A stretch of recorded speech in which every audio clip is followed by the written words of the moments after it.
How about them Cowboys? Click like Power Boys. Make you say wow boys from the QBs, DTs, LBs, and the Towel Boys. You tuning in to the team that win. Big game, first name James. He interview, he called the games. Silver blue, you know the name. From the Emmitt Smith to the Michael Irv. We beating skins, shooting birds. I see a bank and snatch it out his fur. Favorite team on the planet Earth. From Monday night to Sunday church.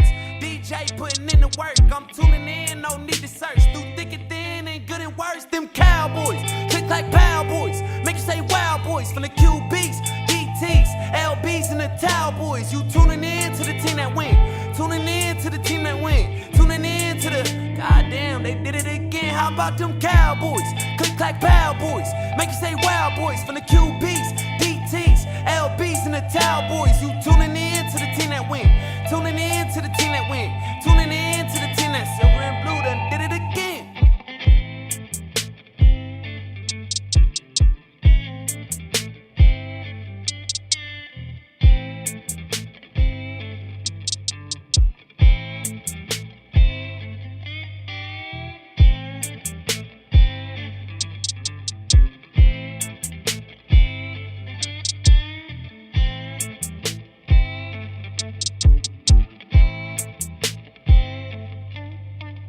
Cowboys, click like Power Boys. Make you say wow boys. From the QBs, DTs, LBs, and the Towel Boys. You tuning in to the team that win. Tuning in to the team that win. Tuning in to the goddamn, they did it again. How about them Cowboys? Click like Power Boys. Make you say wow boys. From the QBs, DTs, LBs, and the Towel Boys. You tuning in to the team that win. Tuning in to the team that win. Tuning in to the team that silver and blue done did it again.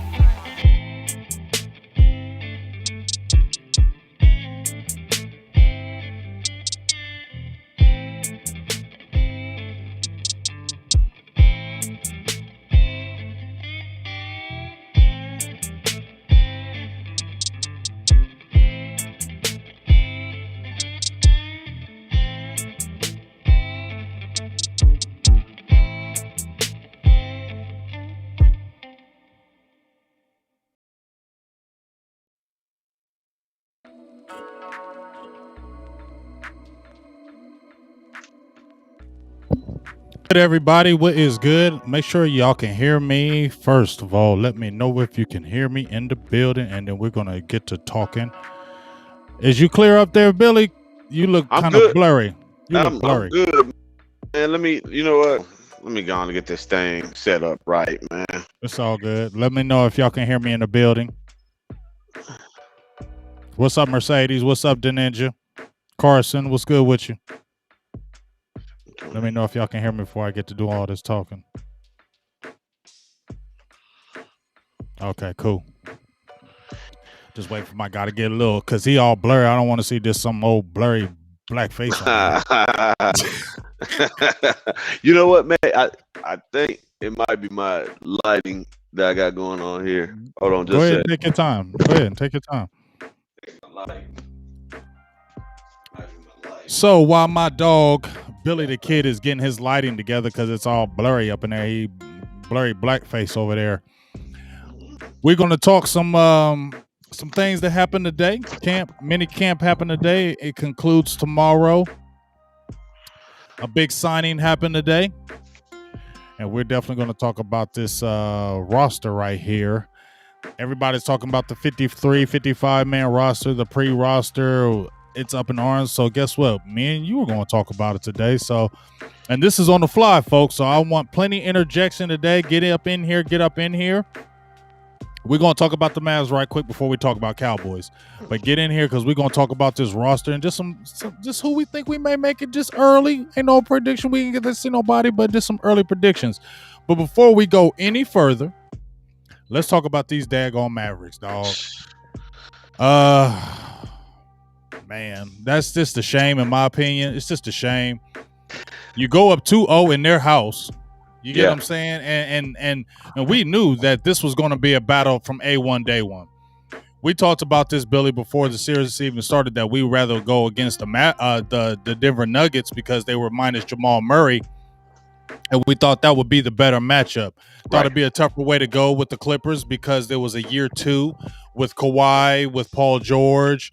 They added Batum. They added some pieces. And we thought it was going to be a tougher road. Dallas jumped out there and surprised everybody, smacking them boys 2-0, and we're feeling good. Then it went to hell. They come back to Dallas, smack us. We got the victory in LA. So I'm thinking, like, if it's home and home, then we should win this last game. But alas, it didn't happen.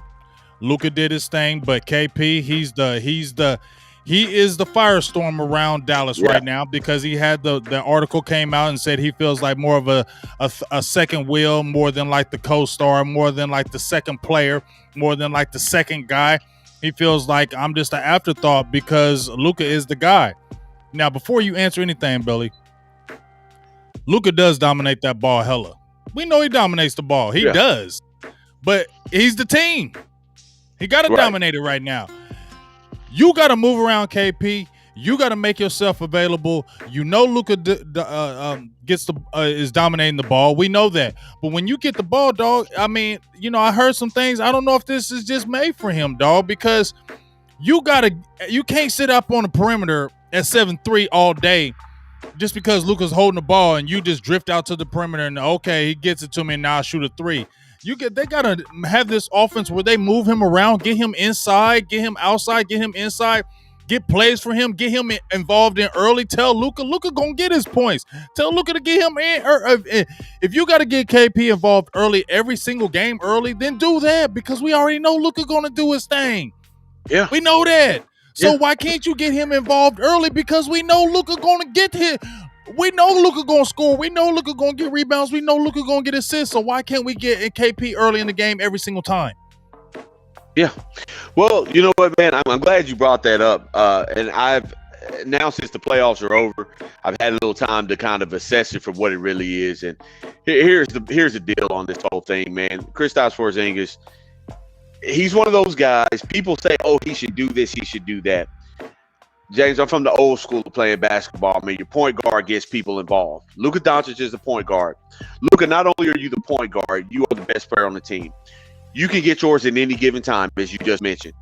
You have got to find a way. And Donnie Nelson kind of alluded to it. I don't know if you heard his little interview. I heard the interview. He said it, man. He's like, Luka's at that stage where he feels like he could take anybody. And the truth is he can. The problem he's going to run into, and we discuss this all the time on our show here, is like, man, Luka Doncic, when he gets hot, man, everybody else stands around. And so it's a hard balancing act, because if Luka's hot, you want to keep him with the ball. But while he's holding the ball, everybody else is standing around. So when he does actually need you, nobody's in rhythm. KP gets the brunt of the blame, man, because he's 7'3". We call him the unicorn. He had all this hype behind him when he got here. And on top of all that, big game, my man makes $153, $158 million on his contract. Right. That's the only thing that people want to understand. So when you start talking big numbers like that and lack of production as people see it, people ain't trying to hear about the analytics of the game. People not trying to hear about the X's and O's and how it's drawn up. They want you to get buckets. And I said it now, man, and I truly believe it. Big game, it may be time to move away from Porzingis, but not for the same reason everybody else does. I think Porzingis isn't a good fit here in Dallas because of how they want to play him. They're not going to give him those traditional looks. They don't seem interested in running pick and pops and pick and rolls with him. They put him out on the perimeter. And look at the way he plays, man. Luka's just, Luka, I hate to say this about him because it's my guy, but Luka is about Luka right now. I think he can get guys involved, but if you can't see a big 7'3" guy right there in front of you, man, that can shoot the ball, you don't want to get him. There's all the story about him and KP not liking each other and relationship tarnished, all that. I don't know nothing about any of that.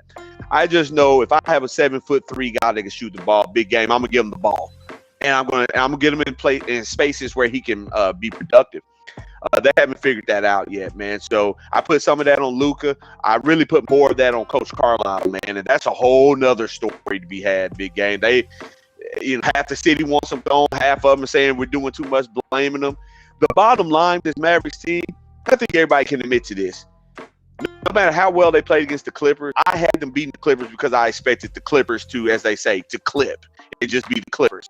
But at the same time, man, the Mavericks just aren't. They're just simply not talented enough, man. They are devoid talent in certain areas on this team, which could take them to the next level. They got a bunch of guys. They have Luka and a bunch of guys. That's just how I look at them. So basically, it's LeBron James when he came into the league. Yeah, it's basically LeBron James and all those guys. Yeah. Because and I feel like I agree with you in the fact that I think Luka does feel like I got to do everything. Yeah.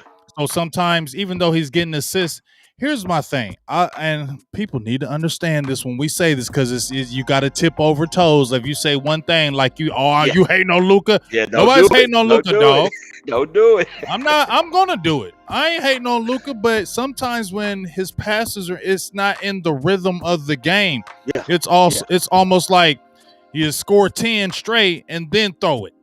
Yeah. And then the players, like you said, ain't ready for the pass because he didn't score 5 straight times in a row. They're not ready for that pass coming. Right. Then he kicks it out to them. Then they got to kick it back out to him because they weren't ready for the shot. Yeah. And I think that's what the issue is. Luka's going to get his, and I think they need to make Luka understand that, dude, you the man. We all know that. But for this team to be great, he's got to sacrifice a little bit of himself. Yeah. In my opinion. He's got to sacrifice a little bit himself for this team to be great. So if we want KP to be good, Luka's got to sacrifice a little bit and give KP the ball. Feed him that ball. Give it to him. Because at the end of the day, you're going to get your 27, 8, and 8. Yeah. You're going to get that every game. But if you want this team to win and go to the next level, it needs other components. Jordan wasn't great until he got a few other players, and then basically he had to trust the players around him. And maybe Luka is like that. Maybe he don't trust the players around him and feel like he got to do it all himself, and so that's why he does it, because that's what Jordan did. Jordan trusts his players for how long? And they didn't win. Right. Until he finally started trusting his players. He started getting a camaraderie about them. Obviously, you had a Pippen and a Grant, but he still had to trust all his players for them to really take it to the next level. And I think that's what Luka has to do as well. But they still got to get him some talent, because besides KP, we don't have no double-double guy. Yeah, I agree. Who's the 2 guard? Who's our 2 guard? JJ Redick, that's some BS that just happened. And then they went and got Josh Richardson, where I was like, okay, because I like him defensively. But when we see you got rid of Seth Curry, for that, that was a bad trade-off, dog. Yeah, it was underwhelming.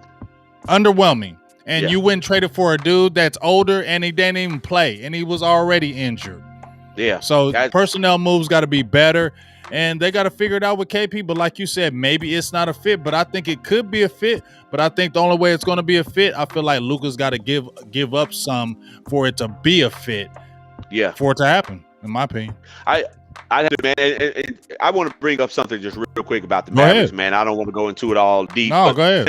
I took I don't know. I think you might have saw this, man. I took a lot of slander on Facebook. I put up a video, man, talking about I pretty much alluded to the fact that the Mavericks don't have enough ethnicity on the team. You know what I'm saying here, man. Yep. You know what I'm saying. Yeah, got all the foreign players. And on this show, we keep it real, man. Yeah, they got all the foreign players, man. We don't have no brothers on the team, man. And it brought to my attention, somebody, I forget who it was, somebody says, oh, well, the Mavericks, they have 10 players on the team that's black and all that. That's all fine and dandy. But what I mean by that is, man, Mavericks don't have no real hoopers don't have the high level athletes on there. Everybody knows Dallas is foreign capital. Yeah. Bomani Jones from they used to be on ESPN, man. He has been killing the Mavericks on Twitter and on his little podcast, saying that guys don't want to come here mainly because it's not that Luka is a bad player, but this is a Eurocentric team that they have. The Mavericks, this is what they are. This is who they are. Unless it was LeBron James at 26, 27 years old, I think they would go after him. But if the Mavericks had a chance to get a baller that wasn't European, they've shown that they're willing to pass on those guys. And we always get the story that, oh, he's not a good fit or we couldn't afford to get him. But that's not the Mavericks way. That's just the bottom line. That's just the bottom line. And until they go out and get some dogs, man, you know how it is, James. I mean, Yep. the Clippers know they had no answer for Luka Doncic, but what they had dogs that could get after them. They could punk KP. They could punk those other guys. Until the Mavericks go and get some real, I'm talking about some steppers, man, some hitters out there, man. They're going to continue to be a team that looks okay in the regular season. Luka Doncic is going to put up all these great numbers, but they're not going to go anywhere. They've got to go out and say, hey, look, we're going to push all our chips to the middle of the table. We're going to go out and we're going to get us a big name guy. I don't know who you like. You like Bradley Beal? You like Russell Westbrook? I'm not talking about these guys just from a fit and a scheme perspective. I'm just talking about guys who are dogs, man, who want to come out there and compete, and they play with heart. Because when the Clippers punched us in the mouth, when they finally punched back, we didn't have nothing else for them, man. Luka was the only one punching. Everybody else, from Tim Hardaway to, I think Finney Smith is a dog. He's just not as skilled as some of these other guys. He has that dog in him, but he's just not skilled. So you're going out there with Luka, and your next toughest player is Finney Smith, and then the next toughest personality on the team is your head coach. That's a problem to me, man. I need my guys on the floor to be tough and rugged, and they just don't have that. So they've got to find a way to go out and get that this offseason, man, and really build this thing. So because you don't want to keep wasting the younger years of Luka and then get him into his prime, and he's like, man, these guys ain't even doing nothing for me. And then you know how that type of thing can happen at that point. So they got to figure it out. Yeah, they got to figure it out, and I agree with that on that last tip with these Mavericks. I agree with that. It has been known. When Dirk came over, and there's nothing wrong with that. Steve Nash is Canadian when he was there, and then now you got Luka, and then with Boban. I mean, it's heavy. It's heavy Euro, and everybody knows Dallas is heavy Euro, and everybody knows Dallas gets the Euro players. When they look at people in free agency, they look at Euro players. Right. And my thing at the end of the day, Euro players, a whole bunch of Euro players, in my opinion, ain't winning no championship, dog. They're not. You might have a couple that's good, but they ain't gonna win the whole championship. And one thing I think Europeans may lack, and I'm not trying to be funny or nothing, but I feel like they do like the toughness. Yeah. And they can get bullied. And I feel like teams know that. And that's why they went after Dallas, because they knew that was our weak spot, and they knew that they could attack us, and that's what they did. And that's why they eventually beat us. It wasn't just because of Kawhi. It was because they knew they could get us mentally and physically, and they could dominate us in that point. And that's what happened. So, there's got to be a change in that aspect, but I don't know if it will, because you had a few players that you got because you were saying we need to get tougher in the playoffs, and you got rid of them. Right. James, I sit there and I think about it. You had James Johnson, and I'm not saying he would have been the ultimate fix, but I tell you what, if he was in that Clipper series, I guarantee you all that front running and stuff, there would have been a couple of hard fouls. There would have been some more words exchanged and stuff.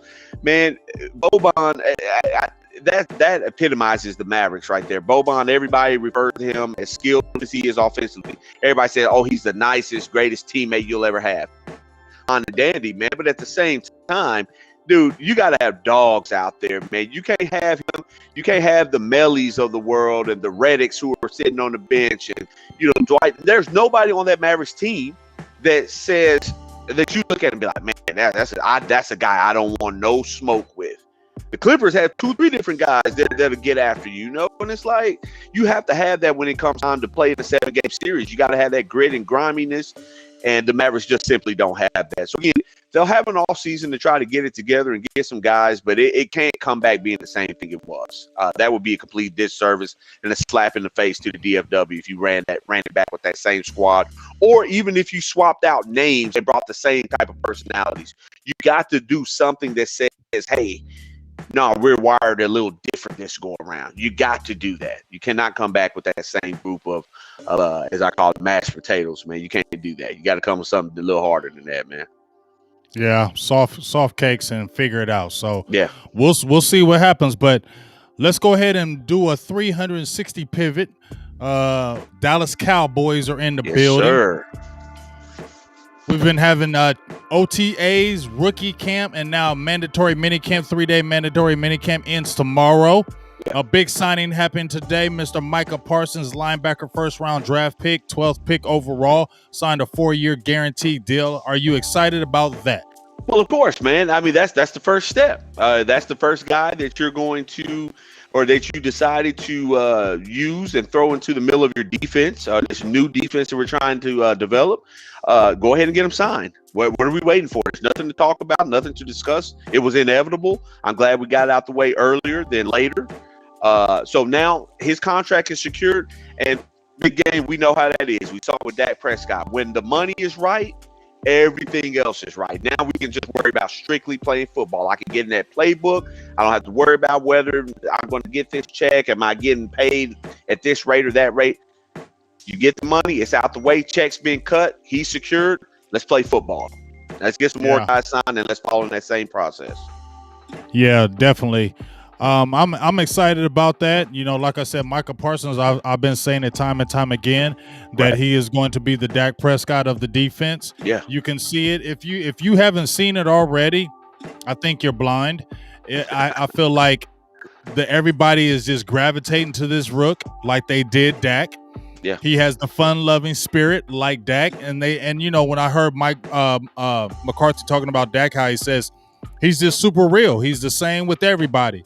And I feel like Micah Parsons is the same type of dude. Like, he cool with everybody. He's just a fun-loving kid.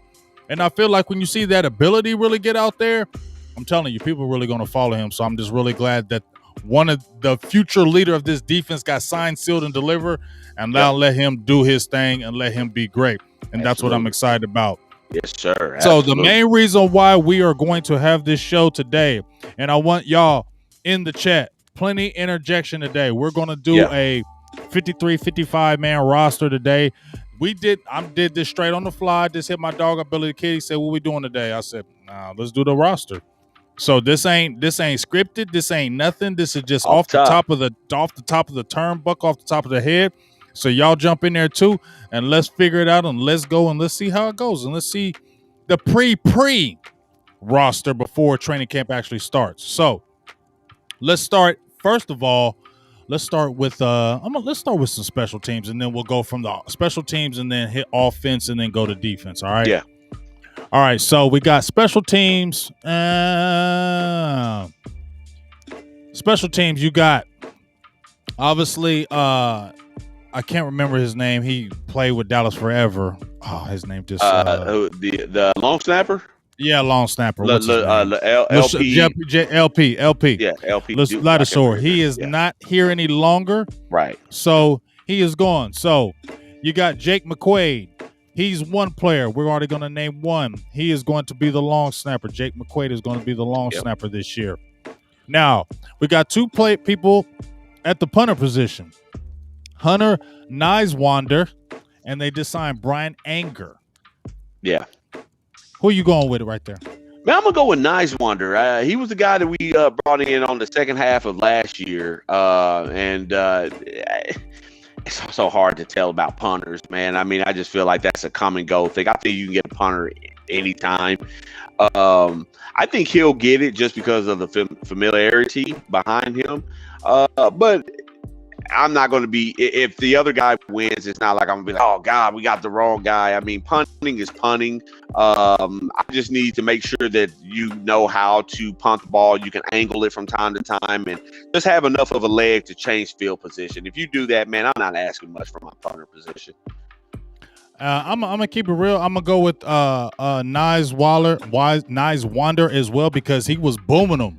Yeah, he was booming them last year, and he was getting them in good field position. Like, he would hit it inside the 10, and he would hit it in an angle where it would bounce out. He would give the special teams an opportunity. But the biggest thing that he was booming them, 45, 46, 47 yards, a lot better than Chris Jones was, and he was keeping it up in the air. So your guys got a chance. Your guys got a chance to get it. So I know they brought in Brian Anger, but I'm going to go with you as well with the Hunter Niswander as the punter. So we got Jake McQuaid as our long snapper. We got Hunter Niswander as our punter for two players already on special teams. We're going with Greg Zuerlein because he's the man. So he's going to be our third guy. So special teams, you got Jake McQuaid, long snapper, Hunter Niswander, punter, and Greg Zuerlein, Greg the leg kicker. Greg the leg, the Leginator. I call him the Leginator. They call him Megatron. I call him the Leginator. So that's your first right there. Yeah, he may have said that. We'll see. Bones may have said that, but I don't care what Bones said because it ain't been no kind of camp. He Yeah, could do all kind of bad. So Bones we can need to say see that, that. but there's competition, and I like Nas Wonder, so I don't care what Bones said. That's what I'm going with. Yeah. And Bones could pick him, but I'm not counting that Hunter kid out. So let's go with quarterbacks. We got 3 already in the fold. Yeah. Let's go quarterbacks. How many quarterbacks are we keeping? You got Dak Prescott, Cooper Rush, Garrett Gilbert, Ben DiNucci. How many, in your opinion, are the Cowboys keeping at the quarterback position? Man, I've gone back and forth about this. We know it's not going to be 4. Hell no. It's not going to be 4. DiNucci does. It ain't going to be 3. Yeah, it ain't going to be 3. Well, I don't know. It ain't going to be 3. No, listen, it ain't going to be. No, here's the deal. Here, do you feel comfortable going with just that? Well, okay. Even if you, yes, say 3. I do feel. Nope. I say 3 because you're gonna have to go longer in other spots, big dog. Billy, you're gonna have to go longer in some other spots. So why would you keep three quarterbacks? Well, I mean, you're gonna have to go longer. You're gonna have to go longer around that offensive line and that defensive line and possibly secondary. Yeah, I mean, I agree. I mean, if we go, okay, I see the comment up here by Mercedes, BMW, Porsche, but I tell you what, man, if we do go 2, I'm okay with going 2 if it's Dak and it's got to be Gilbert. DiNucci doesn't have a spot on my team. He does not have a spot on my team. Cooper Rush does not have a spot on my team. I don't want to see those guys. I'm not interested. I need Dak and Gilbert. I'll run okay with those 2. I'll run, and that's who I'm going to go with as well, because I don't know why Cooper Rush is there. Probably because he's been familiar with the system. He's been on the team, so I figured that's why they bring him back, because he's familiar. But Cooper Rush is just not a guy to me. Yeah, that's not it, man. Ben DiNucci, obviously we've seen what he did last year against the Eagles. It was crazy, but he was a 7th-round draft pick. You didn't have no expectations for Ben DiNucci. So I'm cool with Ben DiNucci going back to that practice squad and letting him get his reps.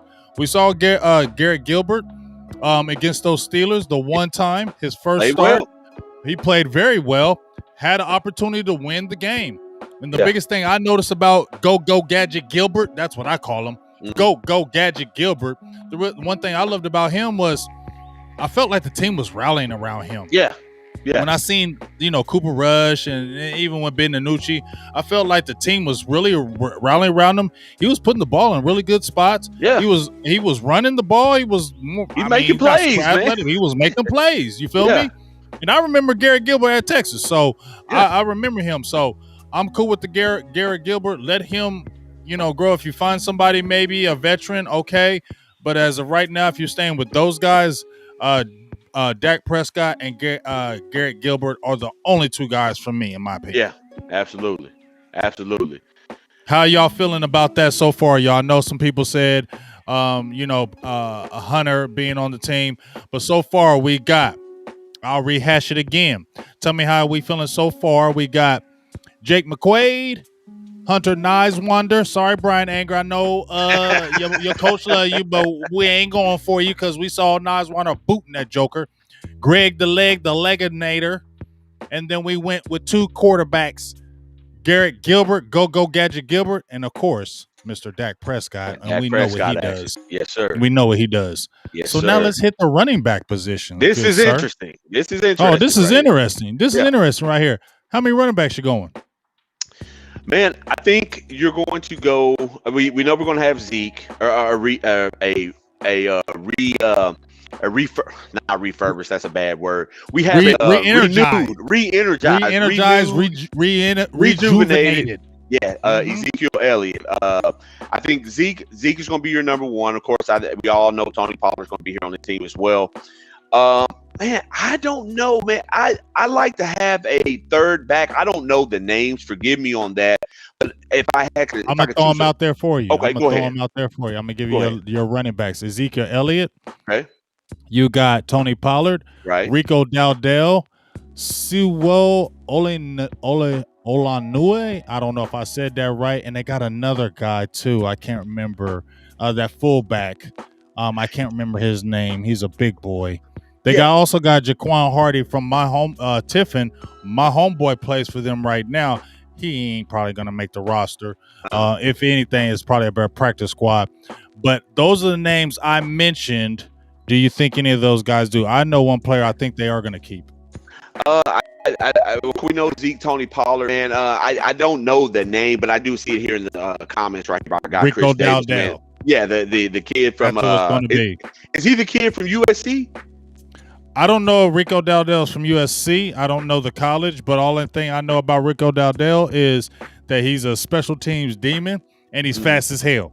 I remember that one long run that he did, and I feel like he gives a lot of juice, and he's on that special team. So 3 running backs for me. I'm not thinking about anybody else.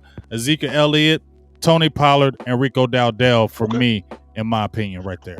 Well, I remember, I remember a time back when we had Tashard Choice on this team, and there were some concerns about him because Jerry said we wanted a guy who could play special teams, and they weren't sure if Tashard Choice could do that, but he got out that credit to him, and he played, and he tried to do the best he could. But I tell you what, man, anytime you can get a third running back on your team that can make the team via special teams, you always have a chance to make the team. If you can go down there and be a gunner or somebody that can be effective on special, even if you're returning kicks or something, if you can do something in the special teams game, and we know speed kills, they'll find a spot for you. So, shout out to him, man. Hopefully Dowdell gets in the game or gets the opportunity to be on the roster. I think he will because he adds special teams, and I think that's the biggest thing because Cowboys value special teams. Oh, yeah. Really deeply. So I think that's why he's going to be on there. So we got 3 special teams guys. We got 2 quarterbacks, Gilbert and Dak, and we're going 3 running backs with Ezekiel Elliott, Tony Pollard, and Rico Dowdell, right? So currently we are at 8 players on the roster so far. So now we hit running backs. How does everybody feel about that? Let me know anything, how y'all feel about that. Give me y'all's comments in there. Tell me how y'all feel about the running back position. We went Gilbert, Dak Prescott at the quarterback position, Rico Dowdell, Tony Pollard, and Ezekiel Elliott. Tell me how y'all feel about that. Do you agree with that? Let me get y'all thoughts in the comment. And while y'all really commenting, one guy to choose on. I mean, for real. I mean, the kid, the Sewell kid, I just feel like he's just not going to do it because I don't feel like they're going after the fullback all like that. I know they got that rookie, but I just feel like they're not going to use that fullback all like that. Yeah, not that way. So now we're going to hit receiver, which I think is pretty easy. We got receiver, and I'm going to name these receivers. We got a lot of receivers now, and I'm going to name them out to you. Oh, yeah. This is going to be fun. Right? So, receivers, we have Cedric Wilson, CeeDee Lamb, Simi Fehoko, Amari Cooper, Michael Gallup, Brennan Eagles, Oris Mitchell, Brandon Smith, TJ Vasher, who's a dark horse from Texas Tech, 6'6", Johnny Dixon, Stephen Guadry, if I said that right, Aaron Parker, Noah Brown, and Malik Turner. That's a lot of receivers right there on the roster. Guys you name, man. Yeah, 1, 2, 3, 4, 5, 6, 7, 8, 9, 10, 11, 12, 13 receivers currently on this roster right now. I think the Cowboys only go 6. Okay. Who do you think goes? Well, the 3 obvious, we know they're going to be here. Cooper, Gallup, Lamb, 3 are solidified. I'm going to go ahead and pencil him in. My guy, Simi Fehoko, I think he has something special. I think he's going to be unique to that wide receiver room. I think he'll be on the team. Man, I keep hearing from certain people that they really want to give that the Vasher kid a look. Again, I don't know if he's going to make it, but they want to give him every opportunity to make it. But Lamb, Gallup, Cooper, Fehoko, I don't think you can go wrong with Noah Brown again, man, because Noah Brown gives you blocking out there on the edge. He knows the system. Am I going to call him reliable? He doesn't really get the opportunities like everybody else, but I like the known commodity. Whether it's great or not, that's a whole other situation. But I like the known commodity. I know what Noah Brown is. I know he can block for me on the edges. I know he brings the physicality out on the edges. I like that from him. And then if you want to go number 6, I don't know. Big game. Cedric Wilson. Yeah, I mean, he again, known commodity. That would be my reason there. He knows the system. He's a burner. Dak Prescott likes him, and I think that's going to go a long way in that receiver room, man. If the quarterback likes you, and Dak has a good, solid relationship with Cedric Wilson, I can see it. So yeah, Gallup, Cooper, Lamb, Fehoko, Brown, and Wilson, man. Give me those guys. If you can squeeze my guy Vassar onto a practice squad, maybe but. Because I just like the size and I like the potential there, but give me the known commodity, because at this time we're trying to win, man. We can't go out there with all these unknowns, especially at the receiver spot. We're a pass heavy team, or they seem to want to be a pass heavy team. Give me the known commodity. Yeah. I mean, I was already penciled in with this the players that you said. Obviously, the first three. Amari Cooper is dealing with the ankle injury. Yeah, saw that. I mean, he's always got an injury, it seems like, since he's been here in Dallas. But the thing I will say is that he still plays. Yeah, even with his injuries, he's still available. So that's the good thing. But definitely Amari Cooper, Michael Gallup, who I think a lot of people are praising. Michael Gallup, Mike McCarthy has very high words for Michael Gallup right now, especially as his contract year as well. He's going to want to turn up, but they're playing him in the slot, and he's saying he's really loving playing in the slot because he hasn't really played in the slot a lot in his career. Yeah. So this is a good thing that they're moving him around, making him a little more versatile. I think CeeDee Lamb matchup nightmare. I think who's going to be the matchup nightmare, CeeDee Lamb. I think Gallup is going to be good this year. I really do. But CeeDee Lamb is going to be tremendous, in my opinion. I think CeeDee Lamb takes a whole different leap this year. I feel like he's one of those guys that's in the lab. He wants to get better. He wants to be great. He wants to do that. So I feel like he's going to have a tremendous year this year. I think year 2 for him is going to be phenomenal. So I just feel like, those three are obviously solid. Cedric Wilson, just like you said, his rapport with Dak Prescott, I think, is very good. He still plays special teams. He can return punts for you. He can be a gunner for you. He can play multiple positions at the receiver spot, in the slot. He can play outside, and he's a big receiver. He's not a small guy. He's like about 6'3". So definitely him. We talked about Noah Brown. Noah Brown makes it because, he, like you said, special teams, the versatility. And actually, Noah Brown showed a little bit last year. He showed some receiving last year. We didn't see the receiving the first few years because they had him blocking every time. Looks like he had dropped some weight last year, 2020. He was looking more explosive. He was catching the ball. And they love him on special teams. And I just think they love Noah Brown, period. Jerry Jones loves Noah Brown. So as long as Jerry loves you, you're going to probably have a place on the team. You know what I mean? And then just as you said, once again, Simi Fehoko, I think that's the guy that we all are loving right now. Right. Because 6'3", 227 pounds, running 4.3s, 4.3 7s, 4.3 9s. He's legit with the speed. He's a burner. He played multiple positions. He played a lot of slot at Stanford as well. And I just listen to the kid. Number one, he's mature, because he's 23 years old, and he went on a Mormon mission to a career. So he's a mature kid. Right. You feel me? And I definitely think he's going to be a demon on special teams. And I keep telling you, Billy, I think him and Dak are really going to hit it off, dog. Yeah, I think they really going to – I just feel they're going to mesh. So that was a great pickup by the Cowboys, getting them in the pick that they did. Great pickup for the Cowboys. And I think if they were to lose Gallup, they already have their replacement, in my opinion. I want to ask you a question real quick. Someone posed this to me a couple of days ago. We were talking about Simi Fehoko. And now, with him being on the roster this year, we all think he's going to make it. Where do you see him finding his playing time? Do you think it's going to be on more like open or like no running back sets where it's just like 5 wide? Or do you think his playing time is going to more come only assuming we have some type of, God forbid, some type of injury to one of the key guys? Do you think he has the skill to get on the field just based on his ability, or is it going to be more opportunistic? I think it's going to be more opportunistic. I think he does have the ability, but when we're looking at, if you got all our receivers healthy, if you got Amari's healthy, Gallup's healthy, and Lamb's healthy, he ain't getting no opportunities. Where you going to play? He ain't going to take no reps probably from the veterans unless he's going nutty in preseason and just going crazy in OTAs. You feel me? Right. I don't feel like he's going to get any kind of major opportunities on the field. He's going to play a lot of special teams. Maybe if there's a blowout, he gets on the field. But, you got to look at those active game day rosters. Is he going to be active on the roster? So that's what we have to see because he is a rookie. I think mainly you're going to see those top 5 guys always be there. Yeah. And, they might keep some other guys around because they're veterans and, somebody goes down. But we'll see. I don't think he's going to get a lot of opportunities this year, in my opinion, especially if everybody stays healthy. I think they're just grooming him, play special teams, maybe get some shots here and there, but groom you for next year and see what happens then. I don't think he gets a lot of opportunities, in my opinion, this year. Just me.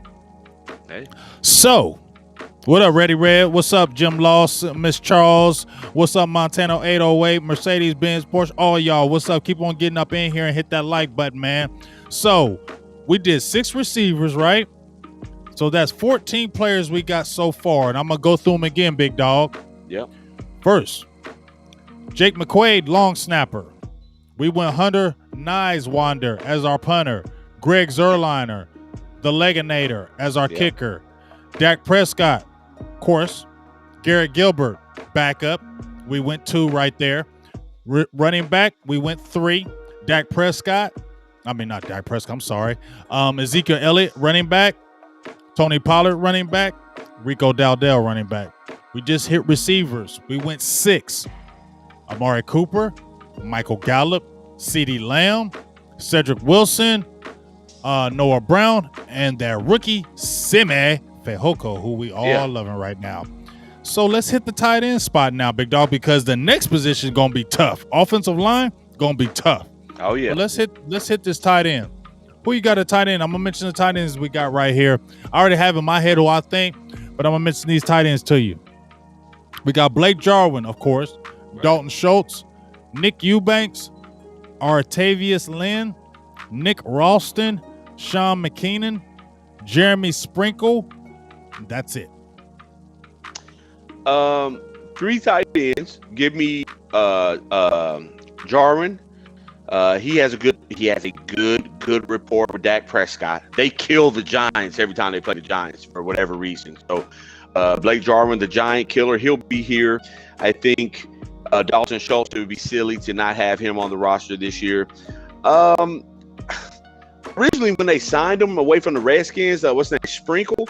I thought maybe Sprinkle. He might be like a blocking style tight end. He's not really a pass catcher that I'm aware of.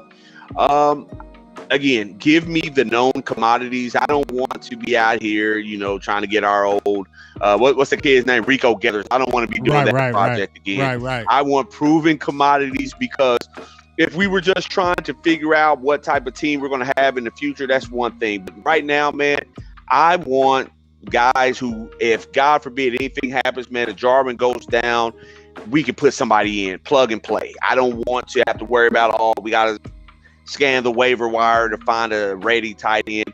Give me guys who have played in this league and have, I'm not going to say Sprinkles has success, but I mean, give me guys who have lined up and they know what it takes to go out there and play. So give me Jarwin, Schultz, and Sprinkle. If I could have those 3 tight ends right there, I'll just run with that.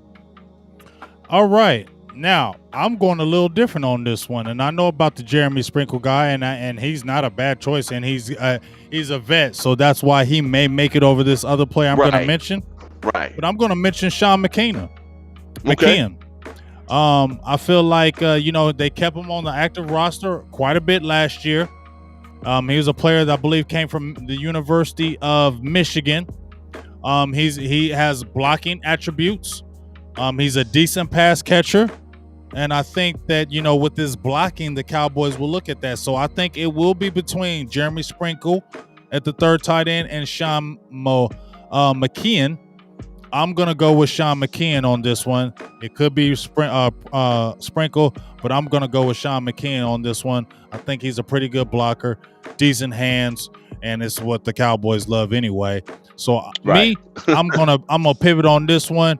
My dog Billy the Kid is gonna go with Sprinkle. I'm gonna go with Sean McKinney.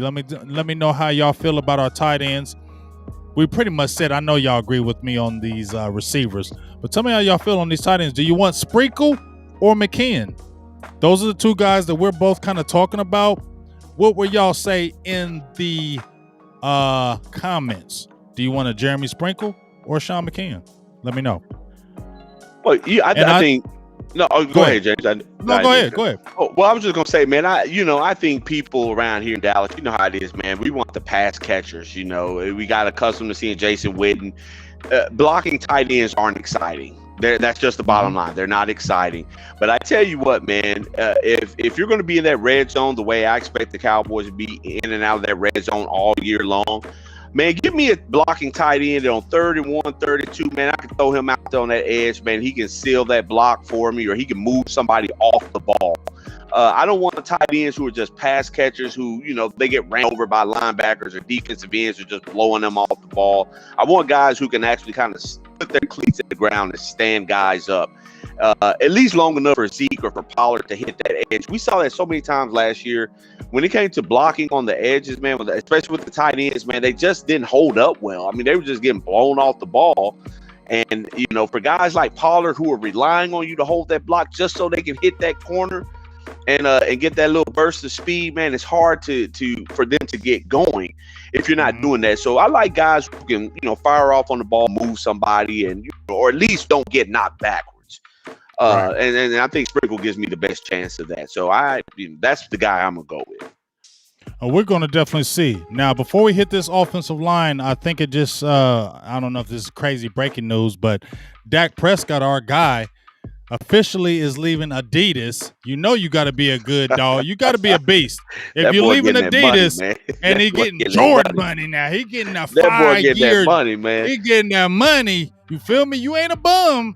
You ain't a bum. Nah, Jordan ain't taking on the bums. Yeah. Jordan ain't taking bums. Yeah. Okay. Yeah. Not the Jordan brand. He don't take bums. He said, okay, you leave Adidas, come on with us, dog. So Dak Prescott, it's a 5-year deal from Nike. We don't know the numbers, but still, that's dope. I was seeing him in them black Nikes when he was rocking them in the OTAs, and I was like, oh, whoa, he looking crispy. So he was already telling you right. I was already getting with the Jordan brand. But salutes to our quarterback, Dak Prescott, for inking another go get that money, big deal. Go get that money, Dak Prescott, man. This is your team, dog. Let's go. It couldn't happen to a better person, man. The more and more, you know, I look at Dak Prescott and I just, you know, hear the stories. And man, I'll just say this before we move on, man. I'm not gonna take a lot of time on it, but Dak really, he had already kind of warned me. I was a little sketchy about, man, how's this gonna work out as far as his deal. But man, he won me over in that little press conference, man. After he signed it, man, just talk about his faith and what he believes in, and just, man, his head is screwed on right.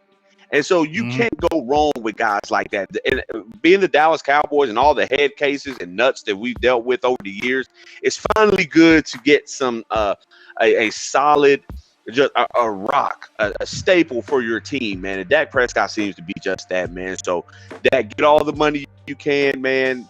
You know, live it up. It's your team. It's your thing, man. Let's go win the Super Bowl. Let's go do it, man. I'm riding with him 100%. I'm definitely riding with him, man. And I feel like we haven't had a leader like this at the quarterback position since Troy Aikman. No diss to Romo. No diss to Romo at all. I felt like Romo was a beast as far as playing ability, but I never felt like he was that great leader. I never felt that. I just feel like just because you're a great ability and you might play a position doesn't mean you're a leader. Yeah, that's true. You just can't. Leadership is real. Everybody just ain't no leader. And you can, just because you might be the best player on the team doesn't mean you're the best leader on the team. Right. There's a difference. There's a big difference there. People think that just because it's the best player that he's the best leader. No, it ain't. You can have somebody who's the best player, and then you can have somebody who's the fourth best player, but he's the best leader on the team, and people follow him. But it's no diss to the top guy. It's just that he may not have that leadership quality that this other guy has. And I feel like that's the biggest thing that Dak has, and it commands everybody to work hard. It commands everybody to bring their A game, and it's his team now. Listen to Mike McCarthy saying it's his team. This is his team. The way he commands the team, the way he commands the respect, the way people work hard, the way the standard that he has set. And that's what I love that he brings to the Cowboys, because he makes everybody else work hard, and that's what we need. And I'm glad for it back in the fold. And get your money, get on with Jordan, get these contracts, do the damn thing, and hopefully you can bring us to a championship sometime soon. So now we got 17 players, big dog. Yeah. Now we about to jump on this offensive line. Oh yeah, that's gonna be interesting. See if you can pull up some of these rosters right quick, because I'm gonna mention some of these guys to you, because I kind of have this offensive line is gonna be a little tough. So right now I'm gonna mention the offensive linemen that the Cowboys have on their roster at this point, and then we'll go. I think they're gonna go. I say 10 offensive linemen. My opinion. Yeah, I'm saying 10 offensive linemen, because you still got guys coming back from injury. So I'm going to say 10 offensive linemen. So I'm going to mention the offensive linemen. Tyler Biadasz, Connor McGovern, Braylon Jones, Connor Williams, Matt Farnick, Eric Smith, Ty Nitschke, Isaac Alacorn, Mitch Hyatt, Terrence Steele, Brandon Knight, Josh Ball, La'el Collins, Zach Martin, and Tyron Smith. That's a lot of boys right there. Yeah, it is. But let's go with our starting five, because we already kind of know our starting five. Yep. So we're going to say we already know the starting five is going to be Tyler Biadasz at the center position. At your left guard, it's going to be Connor Williams. At your right guard, it's going to be Zach Martin. At your right tackle, it's going to be La'el Collins. And at your left tackle, it's going to be Tyron Smith. Yeah. Now we got to talk about that depth. Yeah. Name some guy. Who you think? How many? Number one, how many offensive linemen are you going? Man, I wanted to say I wanted to say like 9, but I can see 10, man. I can see 1 for 1, but yeah. So we're agreeing with the offensive line there as far as the starters: Smith, Williams, Biadasz, Martin, and Collins on the right tackle. Mm-hmm. Man, give me. It's gonna sound real weird when I say this, man. Now, hold on, is my guy Joe Looney gonna be in the mix, man? No, I don't think Looney's back on the squad. Man, I hope they get him back. That'd be a good piece to have. But I tell you what, man, as far as the guys that are there, give me Connor McGovern, of course. I think he's going to be good. Okay. I like, man, I think that your guy, Terrence Steele will be back. And I clowned him all last year. But in a backup role, he's a backup player. So I can see him being there, playing that right tackle over there for you, and assuming Collins gets hurt or something. Of course, the kid Ball that we picked up, the one that had the issues, I think he's going to make your team. And I don't know, man. I don't know. Outside of that, man, I can't really say, man. It's going to be, to me, put it like this, it's just going to be a toss-up at that point, man. I don't think any of those guys stand out from the other. Outside of Terrence Steele, the Ball kid that they drafted in the 4th round or whatever it was, we got him. And of course, Connor McGovern, who I think needs to be there. I think those 3 are there. Whoever you pick outside of that, I don't know that you're going to be missing out. I mean, it's just going to be one of those things. Who has position flex? Because the Cowboys are huge on that, especially on the backups. You got to have position flex. You got to be able to play anywhere on that offensive line. So I don't know. Well, let me tell you where I'm gonna go then. Mm-hmm. Of course, we got those 5. Yeah. Definitely Connor McGovern, because I liked McGovern last year, and he's a guy I'm definitely rooting for. I think he has talent. I think he can switch both guard spot, and he can play a little tackle. He played some tackle in the Giants game when some people got hurt. So he can flex there in a pinch, but definitely guard position. He has the power. So I'm going to go for one backup is Connor McGovern. Okay. Then our other backup I'm going to go is Brandon Knight. Brandon Knight played our tackle position. I've been on Brandon Knight since he came out of Ball State. Not saying he's a great player, but I felt like he could be a serviceable backup tackle. They keep playing him at guard, so I think he's going to make that team because he's flexible. He can play a guard and a tackle, and I think they like that. He's steady for them. So Brandon Knight and Connor McGovern, I believe, both are on the team. Now, when you mentioned Terrence Steele, I think Terrence Steele, he could make it, but I'm going to take Josh Ball over Terrence Steele. Okay. And the reason why, tackle? Yeah, because when I seen Josh Ball, he's 6'8", 310 pounds. Number one, I got a kid right now who plays for Tiffin. He's linebackers this last year. He played at Eastern Washington. Brandon Burke, shout out to you, big dog. He's playing middle linebacker over there at Tiffin. He actually went to junior college with Josh. Okay. And he told me he was a really good player. I know the off-field stuff. I ain't talking about that. I ain't talking about no off-field stuff. I'm talking about just a player. So here's my thing. Terrence Steele, here I feel like they like him for the fact that he was undrafted. He wasn't great by any means. Right. Pretty terrible most of the times. But it did come on a little bit at the end of the year. At the end, yeah. And he's got the measurables. You feel me? And so maybe they look at that. But when I see Josh Ball and I see Terrence Steele undrafted. I see Josh Ball drafted. I see Josh Ball drafted in the what? 4th or 5th round? Was he 4th round? I think it was 4th round, I want to say. Yeah. So I see Josh Ball in the 4th round drafted, even with all that stuff on the off field. Right. You get what I'm saying?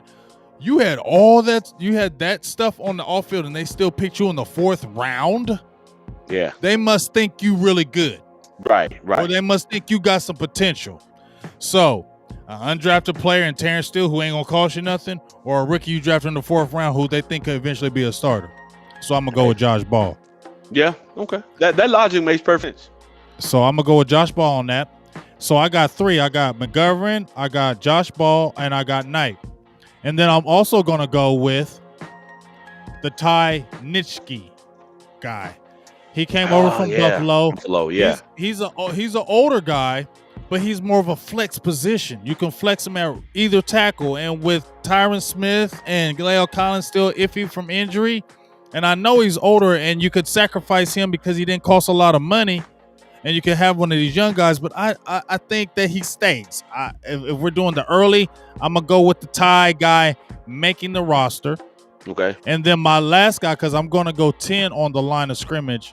My last guy is the tough one because you got Mitch Hyatt, Isaac Alicorn, Eric Smith, but I'm going to go with that Matt Farnick kid, the rookie from Nebraska. The main reason why I'm going to go with him is because they've been working him out at center exclusively. He's played all down the line, but they've been playing him at center. When I mentioned all the players that we have, Connor Williams can jump in at center, but we don't really have anybody as a center backup to Tyler Biadasz. Right. They've been working Matt exclusively, and they're very high on him. They like him a lot. Yeah. So I'm going to go with 2 rookies. I know it's crazy, y'all. Y'all can say you're wrong, but I'm going to go with 2 rookies with 10 people. So I'm going to go with McGovern, Josh Ball, Brandon Knight, and the two rookies, Matt Farnick and Ty Nitschke and Josh Ball. Those are my 10 guys. Tell me what y'all think. I think we can rock with that, man. I think we can rock with that. As long as some of those rookie guys aren't having to play early, man. Hopefully they don't even have to see the field. You know, that means we're staying healthy and guys playing well and that type of thing. But in the event that they do, man, you got to find out who your young players are and what they can do. So you need to have some competent guys, and hopefully they show themselves to be that over the course of training camp and earn themselves a spot on this team, man. It'd be big for them. Yeah, so how about y'all tell me in the comments what y'all think so far about that? I'm looking in the comments right now, big dog, and I think somebody asked me, was he a tackle? I mean, I know Brandon Knight was a tackle and he switched to guard, and I don't know which player you're talking about. Let me know here in the chat which one you're talking about. But I think y'all talking about La'el Collins. My guy Montana 808, you my dog, but sorry, bro. La'el Collins was one of the top rated tackles in the NFL 2019. Yeah. He had a Pro Bowl-ish type year. He had the injury, and considering where he came from, when he switched to the tackle position, he went against a lot of dogs in 2018. Yeah, 2019 was he did well, and 2019 was his kind of breakout year. So he's our tackle. He's a pretty good tackle, and that's where he's staying. He ain't moving to no damn guard. He's not going anywhere. So those are my guys right there. So that's 27 so far. 27 so far. So we took care of all the offense. Yep, offense is set. So we took care of all the offense on there. So now we're going to jump to some defense, y'all. Yeah. Who's Donnie? This is where it's at. This is where it's at right here. Yeah, this is where it's at. You got your roster thing out? Because we're going to have to talk this defensive line. Because this is going to be tricky right here. Yeah, it's going to be tricky right here, big dog. This is a tricky one. Yes, sir. So, defensive line. Okay. Who's going to be on the line?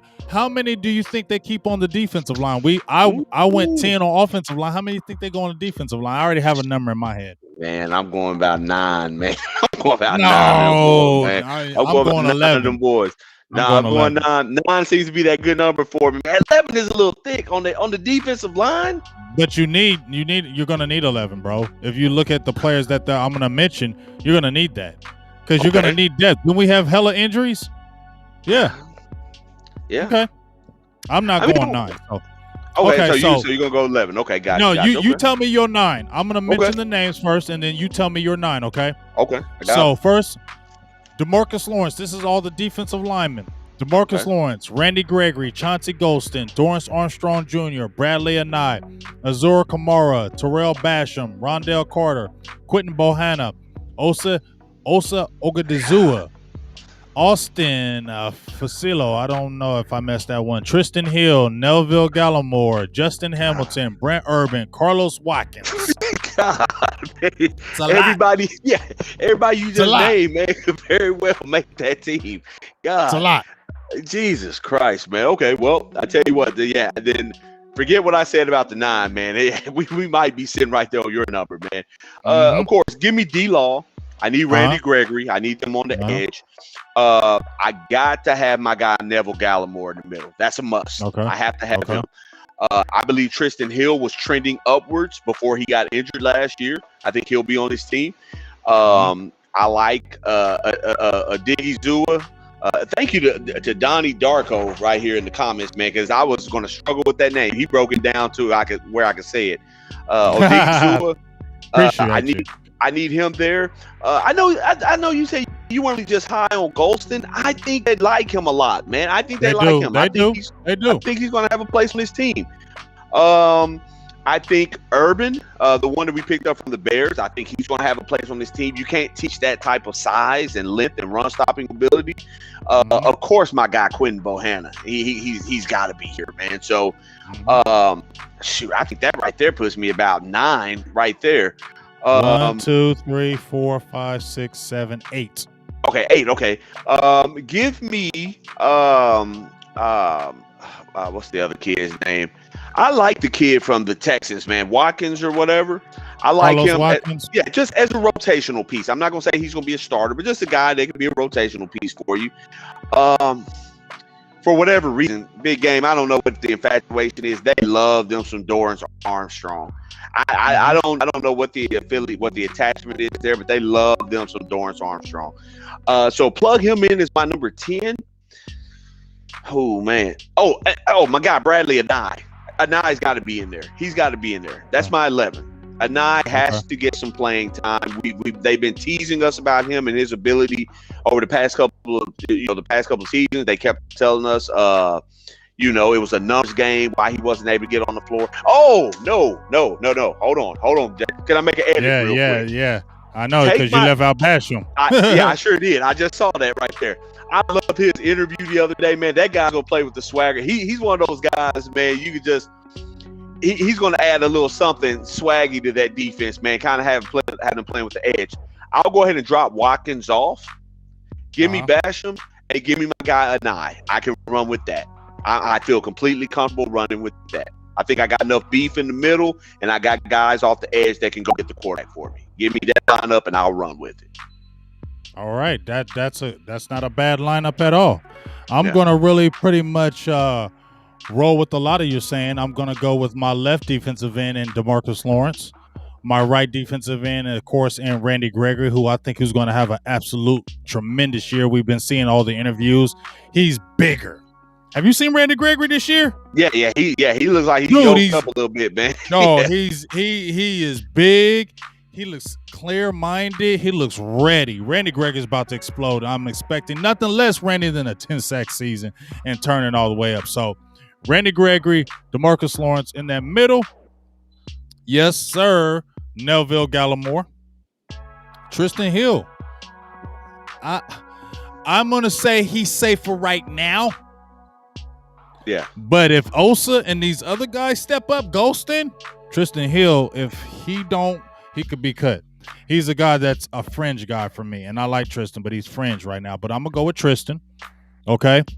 So, and then after those guys, then I'm going to go with Brent Urban. I think that was a great pickup. I think they love him.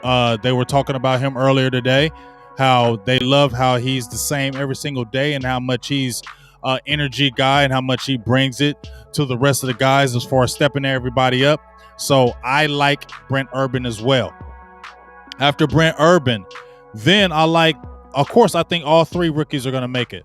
Osa Ighoduzua, Quentin Bohanna, and Golston. And I believe what you were saying too, Billy, with them liking Golston, I believe they like him a lot. But I believe they like him more of an inside player than an outside player right now. Maybe he turns into an outside player later, but they think they like slide him inside because that's where he was more effective in my opinion. So if we're talking, I got D-Law, Randy Gregory, Gallimore, Tristan Hill, Osa, Urban, Q, Golston. So that's 1, 2, 3, 4, 5, 6, 7, 8. That's 8, right? Mm-hmm. I'm going to go Bradley and Nye for my 9th. Okay. For my 10th guy, Terrell Basham, because like you said, I think him and Dan Quinn got a bond, and I just like his attitude. I like his personality, and I think his personality is what's going to keep him as well. And I think he's going to have that tick off the edge. Yeah. So my last player, and I could be wrong, but I'm going to go with Rondell Carter. Because they liked Rondell Carter last year, and he got on the field last year. Rondell Carter was on their team. He said, "I want my release because I want to play." And he went to the Indianapolis Colts, went over there, didn't really get no tick, and guess what? He came back over here, and he signed a very high free agent contract in 2020. Right. And I think they are high on him, and he can play multiple positions. He was an outside rusher, but he can slide inside too. And if you're asking me, I'd rather take that than a Dorrance Armstrong Jr. So the two people that I'm saying are going to get cut, and Tristan Hill's a fringe guy, Dorrance Armstrong Jr., I can do without because he's a 4th-round pick, and he hasn't had any tick. You drafted Bradley and Nye. I know he didn't play, but they said they liked him last year. Right. But it was a numbers game. So if it's a numbers game and you want to see him, you don't owe anything to Dorrance Armstrong Jr. He's a 4th-round pick, and he hasn't done anything. You need to see what Bradley and Nye can do. Yeah. So I'm going to say Dorrance Armstrong. I'm saying Dorrance Armstrong Jr. is going to get moved off, and also Carlos Watkins. I know you say you like Watkins. I'm not saying he's a bad player, but I just feel like with Golston and those other guys that can play multiple, Watkins may make it, but I can easily see him getting cut as well. So that's going to be my 10. Yeah. Well, that's not a bad problem to have, man. I mean, just if you're having to get down to it and you're having to decide between these guys, I mean, I'd be much more concerned assuming we had these guys out there and it was like, all right, we're just cutting this guy, this guy, this guy, this guy. It's like, man, hold on, y'all ain't even having to give no thought to this. So the fact that we're having to think about this type of thing and make some tough decisions, that goes well for the defense, especially on that front line. Definitely. Yeah. And see, and I'm gonna talk to my dog Jim Laws because he know He loves some ghosting because he's an Iowa guy. He's from Iowa. He loves them Hawkeyes. And no, I told y'all, I got no shade towards ghosting. I just feel like he's not that edge guy right now. And I'm going to stick with that until he shows me it. And that's just my opinion. I think he's better sliding on the inside, and I think he can be more valuable because he's like about 275 pounds, and he's a strong guy. I think he had like 23 reps on the bench press, 225. Yeah. And if you watched him in his games, he was really effective when he slid inside. I don't know if he has those pass rush moves, but he does have a never-ending motor, and I think they like that about him as well. So no hate on Golson. I just feel like they're going to slide him a lot more inside. And watch out for Rondell Carter. I think he's going to push a Dorrance Armstrong Jr. and a Carlos Watkins off the roster, in my opinion. So, yeah. So we got 37 right now. 37 right now. Not too bad. Not too bad. So let's hit these linebackers, big dog. Yep. How many linebackers? I'm going to mention the linebackers to you, and then I'm going to ask you how many you think they keep.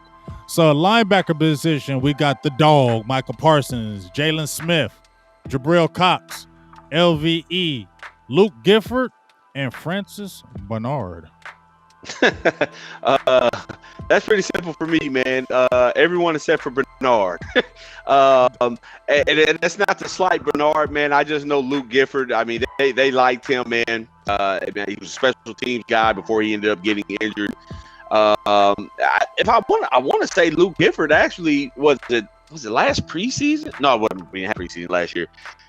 His 2019 preseason, he was turning that's what up. It was. Yeah, he was out there making plays and everything. And making plays, got an interception, got hurt. Yeah, got hurt. And he was doing the Sean Lee thing. Yeah, that's why we're like, but he has the size. Yeah. He has 6'3", 245 pounds. He can sideline to sideline. He can play. He can cover. So that's why you do like him. Yeah, so I'm gonna agree with you on, but you forgot Keanu Neal, big dog. Oh man, yeah. See, I forgot to mention him. I don't even look at. I know he's gonna be playing that's where he's gonna there, play though. Yeah, that's where he's gonna be. Yeah, so Keanu Neal definitely.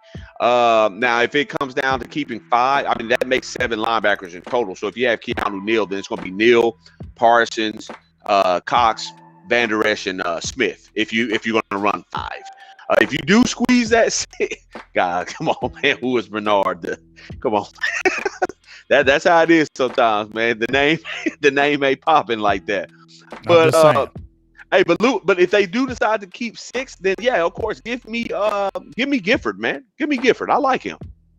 Yeah, I'm gonna go with that as well. And I hear what you're saying, Troy, and I hear what you're saying, but he's not gonna play inside full time, big dog. They're not going to slide him in there where he's playing full-time. They're going to slide him in there on matchups or rushing downs, or pass rushing downs. That's when they can slide him in. Watch when he plays. Pass rushing downs, not the rushing, pass rushing, where they were using the Tyrone Crawford. That's where they're going to be using him, in my opinion. Now, I'm going to go agree with you on the linebackers. I'm going to say, what would we do? 5? We got Micah. We got Neal. We got Jalen Smith. We got LVE. We got Jabril Cox. Oh, yeah. And we got Gifford. So that's 6. 6, yeah. So I'm cool with Gifford because I think Francis Bernard is just not ready. I wasn't high on Bernard before. A lot of people were like, I didn't see it. But I believe Gifford he can stay healthy. That's his key. He needs to stay healthy.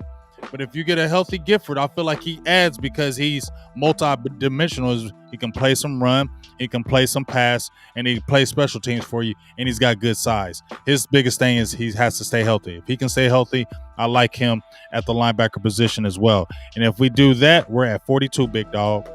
So it's actually kind of perfect. If we do a 53-man roster, I don't know, they add the 2, you would just go with 11 in the secondary. So let's hit that secondary right now, big dog. That's going to be a real tricky one, too. That's going to be a tricky one, too. What's up? What's up? Aloha, Moha. What's up, baby? How y'all doing? How's everybody doing out there? So I'm going to name these secondary positions, and then you give me your 11. All right. Okay? Give me your cornerbacks first, and then give me your safeties. Okay? So the cornerbacks are Rashard Robinson, Jordan Lewis, Deanna Burton, Trevin Diggs, Maurice Kennedy, Reggie Robinson, Nashawn Wright, Anthony Brown, Kelvin Joseph, CJ Goodwin, because he can play the cornerback spot. So, and those guys. So you got 1, 2, 3, 4, 5, 6, 7, 8, 9, 10. 10 corners. Which of those corners are you keeping? God, man. Well, Diggs is going to be here. You should count. I didn't mean to cut you off. You should count CJ Goodwin because he's coming back to the team. Okay, gotcha. Okay, all right. So give me Diggs, of course. See, my guy said he knocked CJ Goodwin. Kennedy, okay. I'm not thinking about him. Give me Trevon Diggs. Give me Jordan Lewis. Nashawn Wright, that's my guy. Boss Man Fat, that's my guy, man. I'm fixing to try to work something out. I gotta get on one of those albums or something with my guy. But I get Boss Man Fat out there. And I want to say Anthony Brown, but Big Game, we talked about him, man. He might be one of the bubble guys, man. No, he's not. He's not a bubble guy, dog. He's not going anywhere. I don't, man. I feel like one of those guys can push him out of that spot. He's not going anywhere. I get what you're saying because I ain't on no Anthony Brown train. But they like Anthony Brown, and he's one of the veterans, and they re-signed him for last year. And I feel like if they would have got rid of him, they would have did it. Anthony Brown ain't going nowhere, at least not this year. Okay, sorry. So give me Anthony Brown. I think that puts me in like 5. So I have Diggs, Boss Man Fat. I have Jordan Lewis, Anthony Brown, Nashawn Wright. That's 5. You can never have enough good corners, man. Give me Reggie Robinson. Give me Reggie Robinson. I'm gonna keep him. Mm-hmm. That's 6. That's 6. Do I want one more, man? I almost think I'm okay with 6 solid corners, man. I think I'm almost okay with that. You want to go with 6 corners? Yeah. Well, see, we're not counting my guy. Well, he's playing safety. My guy from South Carolina, Izzy. Yeah, we're not counting him. He's playing safety. Okay, gotcha. Okay, so yeah, give me those 6, man. So you're not going to count. So you're not going to count CJ Goodwin in there. Well, yeah, I guess so. When I hear CJ Goodwin, I know he plays corner, but I always think of him as a special teams gunner. So I don't really think much of him at the corner spot. Although last year when we played against the Eagles, that last game against Jalen Hurts, he spotted him pretty good, man. Got after him. So if you force me to take 7, it'll be CJ Goodwin over those other guys for sure. Because again, he's a known commodity. I think we're agreeing on those 7, in my opinion, as well. Of course, we're going to go with Trevin Diggs at 1 starting spot. I would hope Boss Man Fat is taking that other starting spot on the opposite side, because if you look at the last 2 second-round draft picks, Chidobe Awuzie was a second-round draft pick. He was a starter. Right. And also Trevin Diggs of last year was a second-round draft pick, and he was a starter from day 1. So I'm hoping Kelvin Joseph can man that and take that position. So you got those 2 guys right there. If not, that you got Anthony Brown, who I know they're going to keep, in my opinion, and Jordan Lewis. That's 4. And then I'm going to mention Nashawn Wright because he's a draft pick. That's 5. He's not going anywhere. Of course, I think we're going to go with Reggie Robinson because he went from corner to safety back to corner. They didn't see nothing about him. So unless Reggie Robinson plays like absolute hot waste garbage, he's going to be on the team. Right. Okay. So that's our 6. And I'm going to go the 7th because CJ Goodwin, because he did play corner at Texas. How he got on the team, his first year was 2017. He broke his ankle and they kept him on the roster, but he had did enough in the preseason to make the team. He was playing cornerback and he was playing very well. I think he had an interception in 2017, and every single year he stays on the squad. And they just re-signed him to a deal, so I don't see where he's leaving. So that's going to be my 7 cornerback spots, in my opinion. Maurice Kennedy, nobody's really talking about them. Deanna Burton, Rashard Robinson is suspended the first couple games. I think they'll see what Maurice Kennedy has because he opted out last year because of COVID, and I think they want to look to see what he has. But I feel like he's got to really turn up because those guys aren't making a lot of money in their contracts, and they could easily just be released. Right. So we'll see about that. So we both agreeing we're gonna go 7 right there, right? Yeah, 7 long. 7 long. So 7, we're at 44. And let's hit these safeties. Let me mention these safeties to you. Izzy, Mukamu. Yeah, it's hard to say his name. Just call him Izzy, I guess. Izzy, Darian Thompson, Tyler Coyle, Donovan Wilson, DeMonte Casey, Stephen Parker, and Jaron Curse. Man, so I think DeMonte Casey, they want him here. He's here for a reason. They want him here. Donovan Wilson is your starter at the strong safety. I think he'll be there. Casey be playing the free safety. I like Izzy getting some playing time back there. I think they'll find some ways to get him on the field in certain matchups or whatever. Because remember, not only is he a safety, he has proven that he can play a little bit of corner as well. In fact, that's what he played in college. So, I mean, you know, depending on the matchups, again, there might be opportunities to get him out there on the field when teams want to go with some of their bigger receivers, maybe even tight ends. But yes, Izzy, KZ, Donovan Wilson. I guess I'll go with God, man, there's nothing else out there to just really because because if we go 5, we hitting the 53 right there. Yeah. Who are my other options at safety? Who'd you go with your safeties? Who are your 5? I chose Donovan Wilson, Izzy, KZ. And then I was saying, who were the other guys that were out there? I know you mentioned them. The names. Jaron Curse. Yes, Jaron Curse. Yes, I like him being out there. Did you mention Donovan Wilson? Yes, I said Donovan. I called Donovan Wilson as the starting strong safety. Okay. But I see what Troy Williams says here in the comments, man. That Curse, you know, the size, and he is the athlete, or he is an athlete. Yeah, Troy was watching. Troy was watching. Tell me, Troy, was you watching Boss Cowboy show? Tell me the truth. Tell me the truth. Was you watching Boss Cowboy show? If you didn't, okay. But tell me, did you watch the show and then made that, and then you said that's why he should be the starter? Because I'm not agreeing with that. Donovan Wilson is the playmaker. He's shown that he's the playmaker, man. I mean, so I got to have him back there starting in my strong safety. But I do think Curse should be on the team. I think he's definitely capable of being a backup safety if we need him. But no, I'm not going to just walk him in and say, hey, the job is yours, or nothing like that. I mean, you're competing for a backup spot, Curse. My guy is Donovan Wilson. Yeah. I see.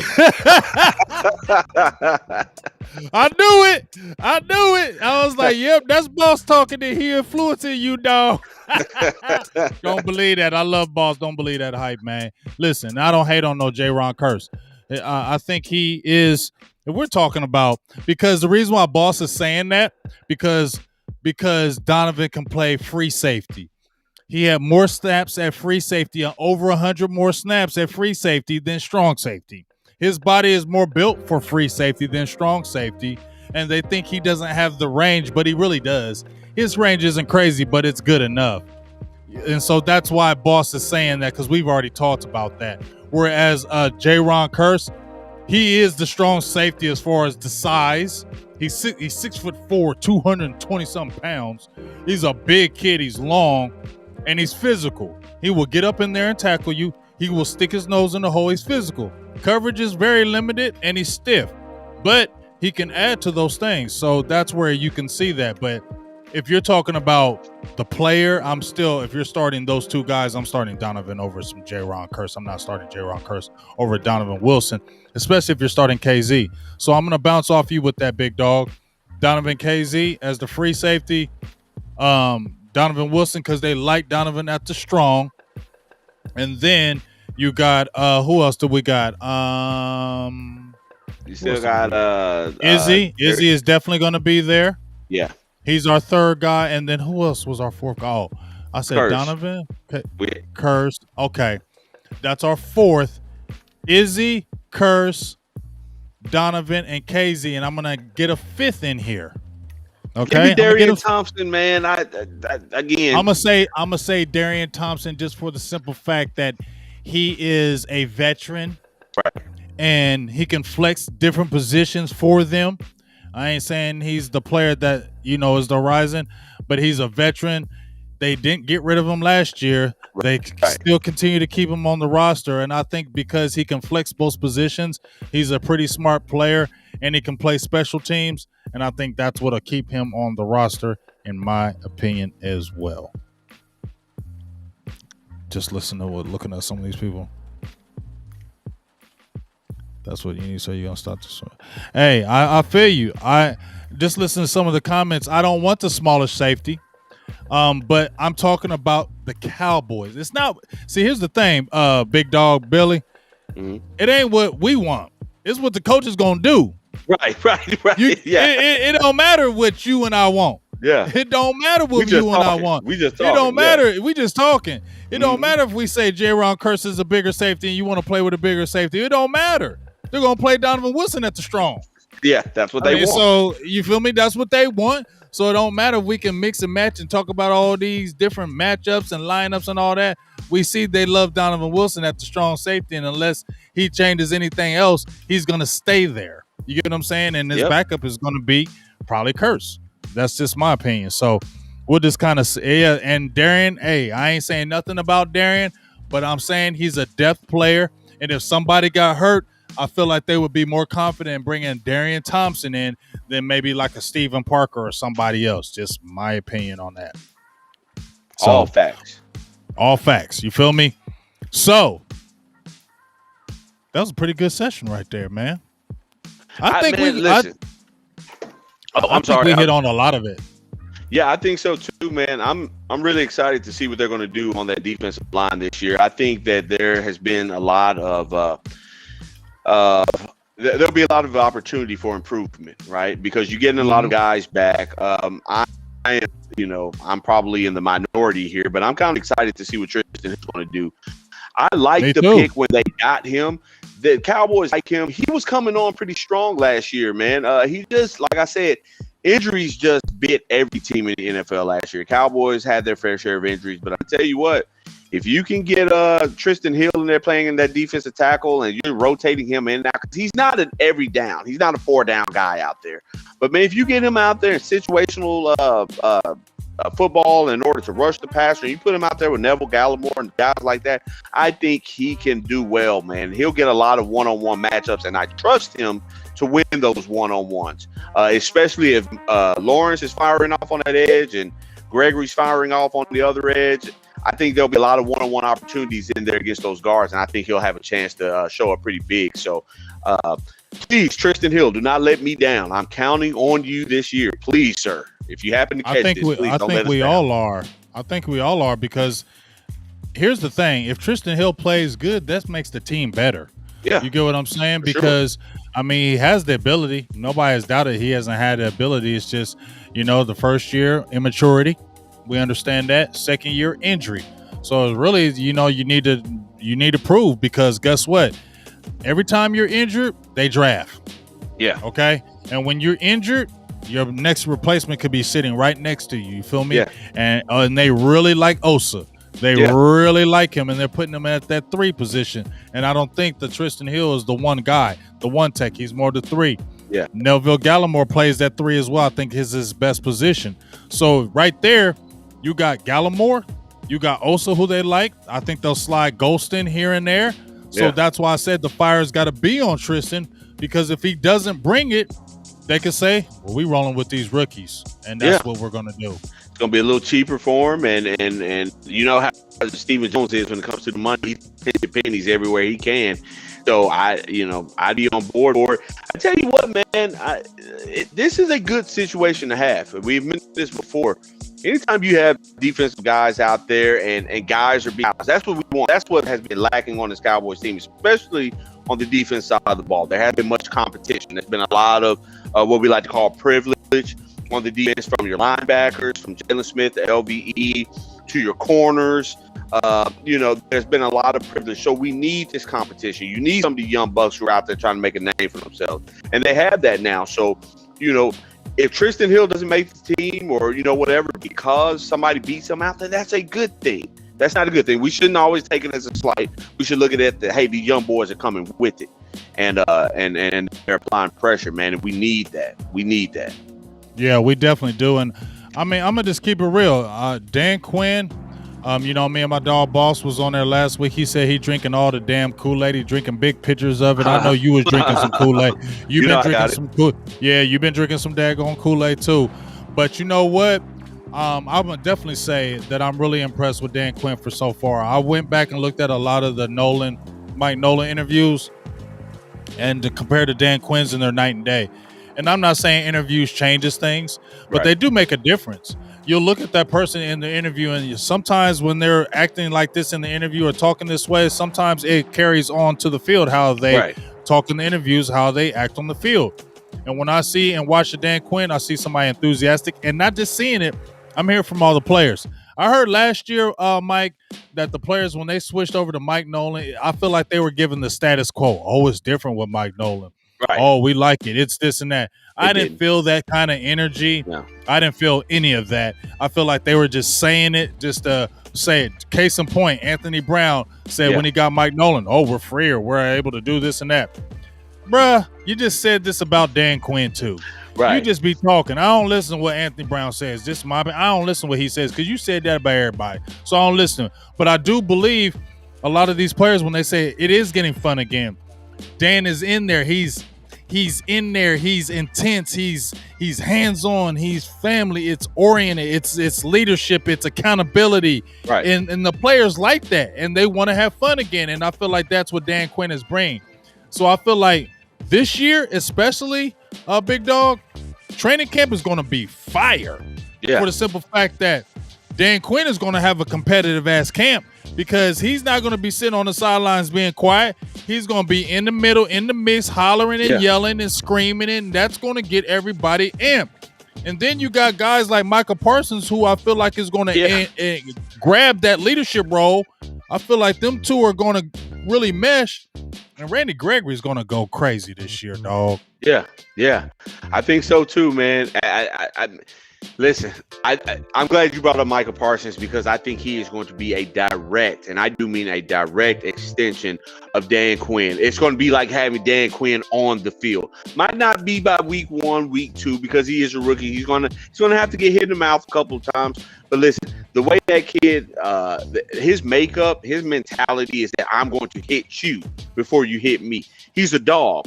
He's the dog, James, and we've been asking for that. Mm-hmm. We've been asking for dogs to be put on this defense. Now, when I look at the Cowboys defense, guys who I wasn't even expecting to be dogs like that, now I feel like because of them being amped up by the coach and the new attitude that he's bringing, the new culture he's bringing, it's not just Donovan Wilson anymore. You got dogs all over your defense. It's Donovan Wilson. It's Micah Parsons. It's going to bring it out of Jalen Smith, hopefully, is what we think. Hell, I can even see it coming out of Van Der Esch a little bit. We know DeMarcus Lawrence. because your job's on the line now. Yeah, there's some pressure there. Just like what we talked about, pressure. Pressure changes things. See, ain't no pressure. It's just like when you going to work, big dog, right? Yeah. It's just like when you going to work. If you're going to work every day and you ain't worried about nobody taking your job or this and that, you may not just go as hard. You may just slip, just like, I ain't worried about it because ain't nobody firing me. But guess what? Let them start bringing in some new employees and let them employees be killing it. Bet your ass start getting on your job quick, or guess what? You ain't going to be there. Hey, that's true. That's what happens. If you don't be on your job and you begin slacking, they start bringing in new people. If you keep on slacking like that, next day you come in, you're not going to have a job. And this is just like this is like anything else. Now there's fire. Now Jalen Smith, LVE. You got a Micah Parsons and a Jabril Cox on your ass. Yeah. Now Anthony Brown and Jordan Lewis, y'all came back, but it's Trevin Diggs. It's Reggie Robinson. It's Kelvin Joseph. You feel me? You've been put on notice. Fired. You've been put on notice. Yeah. and nothing's going to be given. You have to take it. And if you don't take it, somebody else is going to take it. And that's what I want. I want the spirit of competition. I don't want people walking in feeling like their spots are already here and I don't have to work for it. No, because competition makes you better. When you have somebody on your ass every single day, breathing and chomping at the bit, knowing that, hey, if you slip up, dog, I'm taking your spot. That's going to keep you on your toes and making you always playing great. So you want this competition. You want this influx of talent because it doesn't make you get lazy and contempt. And that's what we want from this defense. Because this defense can go from where it was ranked to middle of the level, what we've been talking about. If it just can go mid-level and we feel like this offense is going to do what it's going to do, we may have a good team. Yeah, that's what I look at it, man. I don't want anyone out there thinking that we're going to be out there and this Cowboys defense is going to go from last in the league up to number 5. If they do, that will be like a miracle. But they can just go from last in the league to late teens. If they can get to 17, 18, just be a middle of the pack defense, and just we talked about it last time we were on the show together, man. Big game. We were talking about not just. It's not about the statistics per se. You're not going to have a defense that's going to hold the team to less than 250 yards every game. That's not realistic. This is the NFL. What you want is more 3 and outs. What you want is those batted balls that get red zone defense, forcing them to take 3. You want 3 and outs. When your offense goes down and score, let's get a 3 and out, get the ball right back in their hands. Those batted balls that always seem to fall right in the middle of our defense that we never get to, let's get to 6 or 7 of those this year. Let's jump a couple of routes with some of these aggressive corners like Osman Fad and Trevon Diggs. You have playmakers all over the defense now. Now it's on Dan Quinn to go out there and put those guys in position and allow them to be as disruptive and as hellish as they can be on the defensive side of the ball.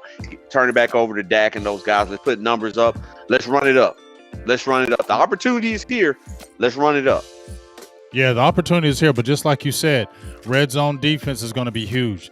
You can get a lot of yards, but if you're not scoring touchdowns and you're scoring field goals, you still have won that battle. Also, third downs. Not just 3 and outs, having a good third down percentage on defense. You got to get them off the field on third down. Too many times drives are getting longer because they're getting these third downs. You have a high percentage. Teams have a high percentage of getting third downs on Dallas's defense. So that's got to happen too. And turnovers. We seen when Ron Marinelli was there, he had a middle of the pack defense pretty much the whole time he was there. First year he was there, they had all kind of turnovers. And when you look at the offense, that year in 2014, the defense was not that good and the offense was very good.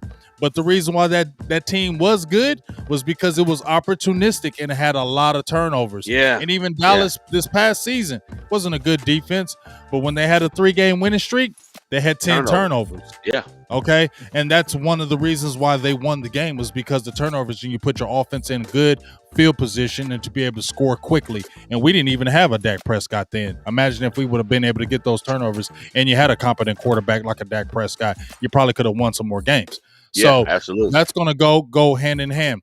But like you said, before we end this, man, I just really excited. I just got my vacation approved from my job. There you go. Yes. And so my dog, Law Nation, shout out to you. He's going to be down in California on the 21st of July. I'm going to be down there with my boo on the 26th, be down there the whole week. My dog, Jay Tuck, is going to be there on that weekend. But one thing I'm really excited about, I missed camp last year because obviously of COVID, but I went the 2 years prior and it was awesome. I'm really excited to look at this team, look at this defense, and see what Dan Quinn really has to offer. And I just feel like these camp and these battles are going to be spirited, and this is what the Cowboys need to get them back on track to try to get to a championship, what has been so far from us for so many years. It needs to happen. Distant. Yeah. Well, you know what, man? I'm so glad you and Law and some of these other guys are going to be able to get out there to Cali, man. Unfortunately, I'll be stuck here, man. The man's got his foot on my neck, so I won't be going anywhere. Right. But I tell you what, man, I'll be watching and monitoring and ready to see what's going on. I am going to catch up with the Cowboys when they get back to Frisco and they start getting up in the Ford Center. You know, they'll allow fans in. So I'll be there to check it out. But man, I'm with you, big game. I'm ready to see some action. I'm excited to see what Dan Quinn is going to do. I'm excited to see the second year of this Mike McCarthy / Kellen Moore offense. I want to see what Mike McCarthy is going to do in terms of how Pressure's he handles on him. the team. Yeah. Oh yeah. Yeah. And we Pressure's just on. talked about that. Pressure, not just on the player, but on the coaching staff as well, which is only going to make things a little, people think it's going to be all tense and tight. No, you need to have that level of competition just throughout your organization. From your GMs, I want to be the best GM in the league. I want to be the best coach in the league. I want to be the best quarterbacks coach. It's got to be competition that flows rampant through your organization.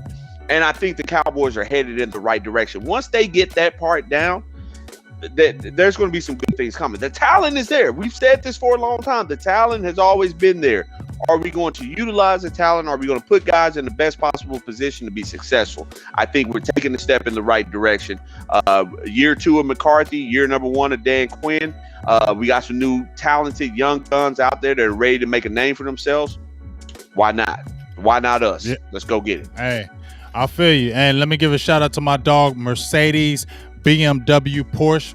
Appreciate you. He's been rocking with me for a very long time. Shout out to you, dog, for the $20 holla. Hey, ho, we got the $20 holla from my dog, and he says, great show, fellas, tonight. Can't wait for training camp and preseason battles. May the best man win. And that, Yes, if you sir. can't say it any better than that, I mean, you can't say any better than that. But you know what? Just to bounce off of that before we close with that too, big dog, is that, hey, the pressure's on Mike McCarthy. Yeah. I was down with the hire, and I'm still cool with the hire. I'm still cool with Mike McCarthy, but this is a pressure year. This is a year 2. This can't be a failed season. This can't be a season where you miss the playoffs 2 years in a row. Because if you miss the playoffs 2 years in a row, I think they got to look in another direction now. Yeah. Because there's no point in you being here because they got you because you was a veteran. They got you because you were going to the playoffs regularly. They got you because you did go to the Super Bowl. You get what I'm saying? That's why they got you. So you need to manifest those things that you were supposedly manifesting in Green Bay.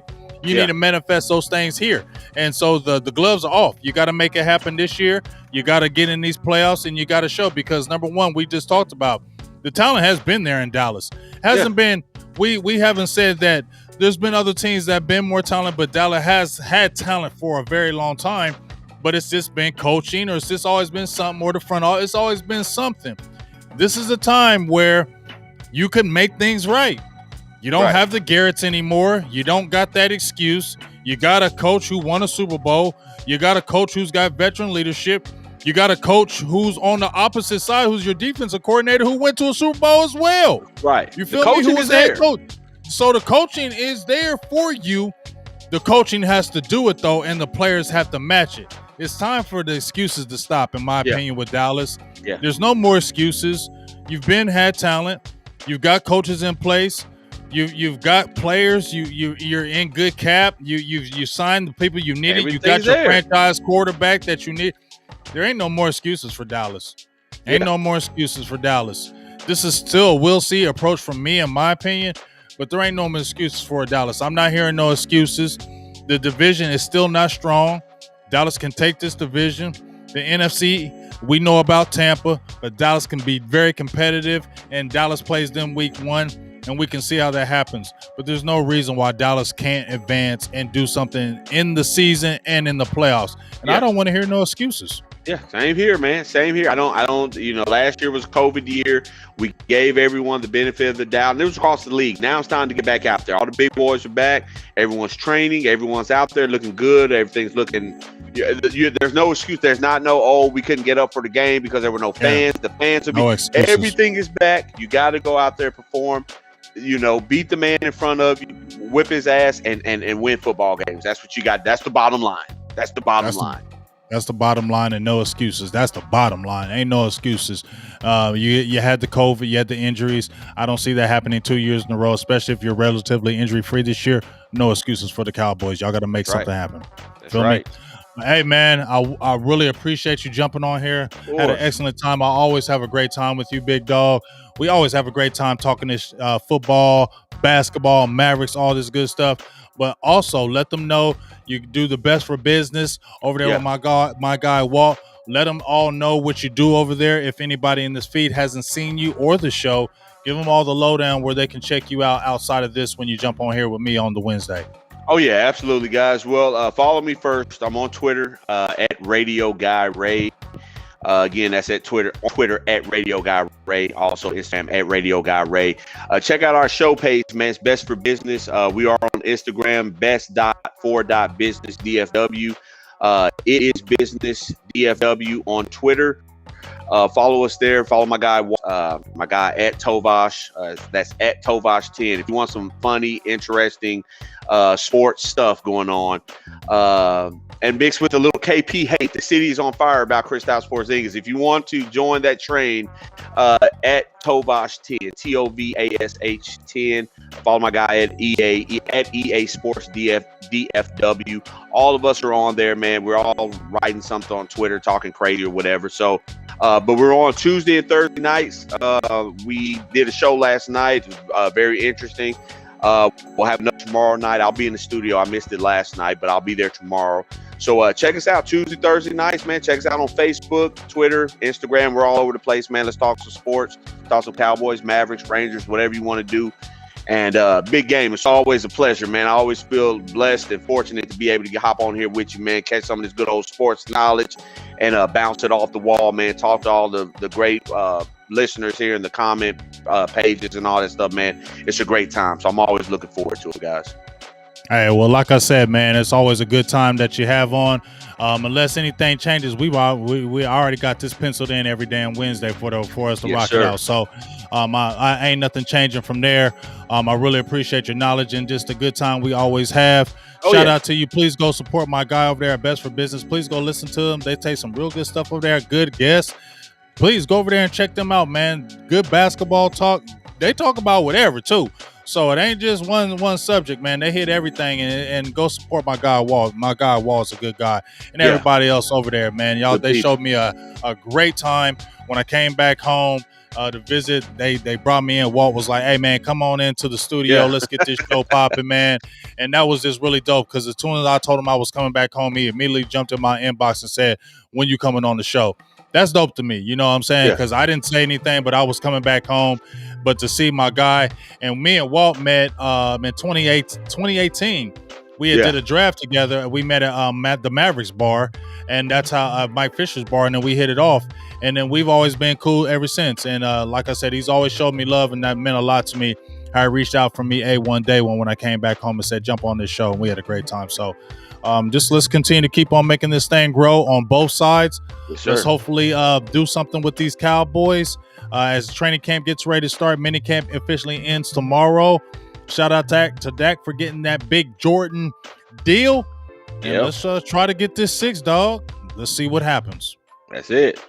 All right, man. But I appreciate you. I'm going to go ahead and say a few more things, but I'm going to end it out right here, big dog. And I'll be talking to you soon. Salutes to you. And you have a good day and be safe out there in them streets, big dog. Yes, sir. All right, guys. Y'all take care. Peace out. All right, my guy, Billy the Kid. That's my dude. That's my dog. I really appreciate how he jumped on there. We met at the he said he had been following me, but when we hit the show, when I went to the studio, we just conversed, man, and we hit it off, and here it is. And that's how it happens here, you know.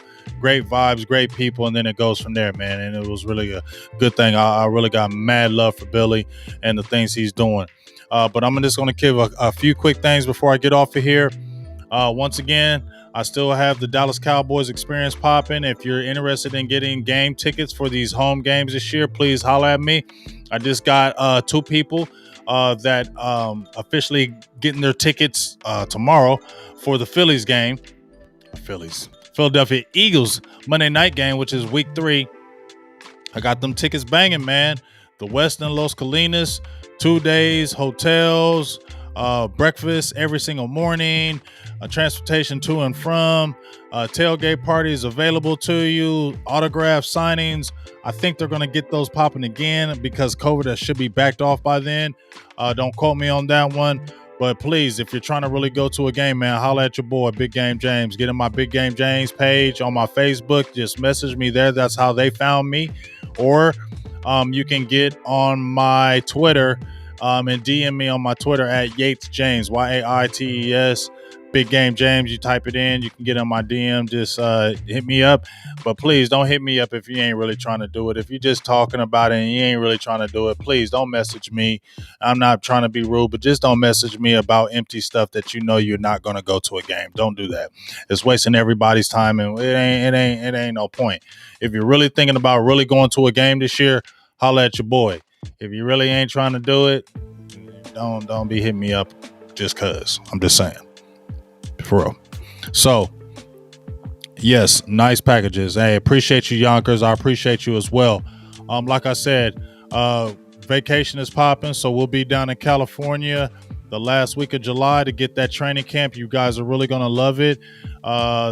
Didn't get to do it last year because of COVID, but we went the 2 years prior, 2018 and 2019. We'll be there getting interviews, player interviews. I'll be down there with my boy Law. We're going to do live shows there. Tuck will be there. I think Skywalker will be there as well. He told me he's going to be there. I think he's already going to be in Dallas regardless. So Sky might be there. A whole lot of people might be there for camp this year. And if they are, man, it's going to be a whole fun shing-ding. You know what I mean? So you know you're going to be getting those live updates. You know you're going to be getting those live training camp videos, players, all kind of good stuff, fan interaction, all kind of good stuff. So we're going to be kicking it like it was 1999 again, and I'm excited that it's back in Cali because we're going back to Cali. So next week, next Monday, we'll resume our Mondays members meetings. Sorry, they've been kind of delayed, but been going through some things, trying to get some things abreast. But we'll hit our members meeting next Monday. Got some giveaways to start again. I got a giveaway that we're going to start popping next Monday. So I'll give you the details of that. I don't know if Miss Charles, if you're still in the feed, but if you are, I'm sending you a gift certificate, a gift card to you. So if you're still in here, Miss Charles, I'm sending you a gift card. I'll email it to you tonight or tomorrow. All right. So just stay tuned for a great contest. If you'd like to be a member, the membership start as low as $1.99, as high as $9.99. But I definitely think it's worth it. I'm dropping my Tristan Hill video tomorrow. I'm off work tomorrow. I've been working like crazy, but I'm off tomorrow. So my Tristan Hill video is dropping step up or step off tomorrow. So make sure you jump into that. My members going to get it first, and then it's to the public. Make sure you go support that. Also, one last thing. I want to give a hella big shout out to everybody that's been supporting Big Game James, especially this last 60 days. The memberships have been going crazy nutty, man. And I just want to give a huge salute, huge shout out to all the subscribers. Y'all been awesome, man. I think we've got almost 1,000 subscribers in the last 30 days. It's really been great. The support has been phenomenal. The views, everything. So we're right around the corner from 7K. We were, obviously the off season slowed it down a little bit, but once it started ratcheting it up, man, the subscriptions have been going crazy. 7K is right around the building. Let's go ahead and hurry up and get that, man. Let's get that and let's knock that out the park. Let's knock that out the park, man. 7K is right. I see it in the horizon. It's like right there. So let's go ahead and get that 7K. And then once we smack that 7K, you know what it is. I want to get 10K before the season is over. That is definitely attainable. Definitely attainable. We can definitely do it. But it's up to you guys. I'm going to keep going hard in the paint. We got the booth thing we just talked. We got the Hall of Fame game that we're going to be going to in Canton. We got the fish fry that's the next day. It's going to be great. And then the white party that my homeboy invited me to, we're going to be going to that. So it's going to be getting going to home games this year, at least a couple home games this year. So, you're going to just be getting that good stuff, that goodness, man. Collaborations. The Big Four is about to go down. The Fantastic Four is about to hop. Me, myself, Boss Cowboys, Law Nation, and the OC. The Fantastic Four is about to hop off. That's probably going to be popping off Tuesday. You see what we do every Wednesday with my dog, Billy the Kid. Still might be having that popping on Saturday with my dog, Boss Cowboys, and definitely Burgers and Blitzes every Sunday. Feel me? So we got to all line up for your face. So you always should have Cowboys news for you. Also, one last thing before I get off here. Yes, that Fantastic Four, baby. That new Fantastic Four is going to be nasty. Also, I've been posting a lot of clips of my cousin. Man, go check out my cousin. Go support him. Ryan Yates, Yaites. My dog is a beast. Sophomore cornerback, 6'2", 190 pounds. We're in it. I'm going to bring him in for an interview next week. Got 12 offers from the Power 5 conferences. Just had his visit to Notre Dame yesterday.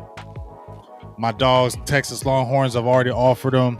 Texas, Mississippi, Notre Dame, USC, South Carolina. It just goes on and on, man. And he's only a sophomore. All the measurables. I'm just so excited. Can't wait. He's got 3 years left. And he's already a 4-star recruit. Let's get this, man. But my cousin is going to be on the show next week, and we're going to talk about the recruitment. He just transferred over to Denton. He's playing at one of the best high schools in that area, academically and athletically. So it's only going to get better for him. So he's going to be on an interview for me next week. We're going to talk about his recruitment, how the process has been, how he's getting ready for his upcoming season. He's coming off a knee injury. He's fully healthy. We're just going to talk some good football, man, and just how everything is going and how everything could be. So please make sure you support that and tune in for my interview with my cousin Ryan Yates, Yaites. Super soft, 2023, 6'2", 190-pound cornerback. Keep a lookout on him. He's going to be doing some things, man, and that would be so awesome if he actually could get in the league and play for my Cowboys. Boy, oh boy, that'd be dope. So, oh boy, we got to block somebody. Get him out of here, mods. Get him out of here. Put him in timeout. Get him out of here. Get him out of here. Go ahead, mods. Chin check him. We don't want that garbage around here, man. Thank you, mods. I appreciate y'all. Get that stuff out of here. Oh, I appreciate you. Thank you. Thank you, Miss Charles. We don't need none of that garbage around here. I appreciate y'all. Goon Squad. You know how our Goon Squads do. Might be. I'll check. Thank you, babe. Appreciate you, boo. But we're going to head off here, man. Make sure you check out my video tomorrow. Tristan Hill, step up or step off. We're going to start a series. I knew some players that I said could possibly be removed. Hey, it's time to step up or step off. No disrespect to nobody, but hey, the time is now. So make sure you check out that Tristan Hill video. I'll be dropping tomorrow. And then let's keep the support going. But let's get to this 7K. It's right around the corner, y'all. Let's get to that 7K ASAP. And then let's hit that 8K. Because for real, we said we want to get 10K before the season is over. And it is definitely an attainable and achievable goal. Also, shout out to you guys as well. I just happened to check my views. We're almost at 2 million views. And we started this in 2017. But we really didn't go hard on YouTube until 2018, the end of 2018, when we started doing our watch party. So we really didn't even go hard on YouTube really until late 2018, and really until I took over the channel myself in April 2019. So shout out to everybody for the support, the views. We're almost at 2 million views. It's a dope thing. And let's just keep on making this climb, man. All right. So let's do the damn thing.